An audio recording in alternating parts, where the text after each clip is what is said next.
In mid-January, open source software policy experts Aeva and Yahuda published an article regarding the challenges of maintaining open source software security at scale.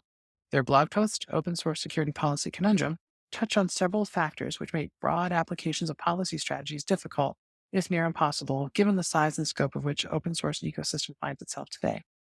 The assumption for most open source software that they are at least well-resourced within development talent, following Linus's law of given enough eyeballs, all bugs are shallow. In short, more transparency, the crux of open source software, the better chance publicizing the code, and provides more scrutiny of it and eventually discovery and hopefully fixing of most flaws. However, as some studies have uncovered, most open source packages and projects have their maintainer count closer to single digits, meaning one, rather than tens, hundreds, or even thousands. In short, an inverse of it, noting given enough eyeballs, or those coding, all software has bugs.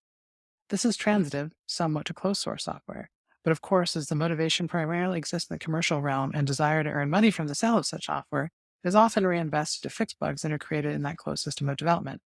Open source doesn't have such resources broadly, short of some projects coming under the auspices of a few foundations who have showed that those projects are important and key enough to apply with resources of governance, development, and other key capabilities. That highlights one of the more, if often overlooked, aspects of how the modern open source ecosystem exists, in such a way as now for open core, basic operating bits of a project that are freely available, but those commercial entities maintaining it often do so as a guise that they are doing open source in spirit.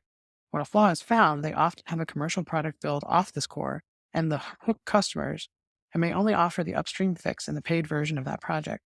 This model is easily seen in many open source database projects, but also exists in other applications and frameworks.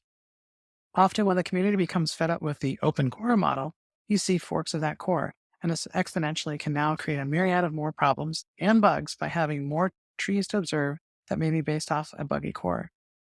The policy challenge explored in this blog post introduces a few of these challenges, from freedom of speech issues, of which code is classified as such, to pushing those same companies with open core to adhere ethically to engineering best practices, to realize critical flaws should not be held ransom, to governmental intervention, such as a resource of last resort to help identify and help fix critical open source projects and code bases and apply those best practices and standards to them.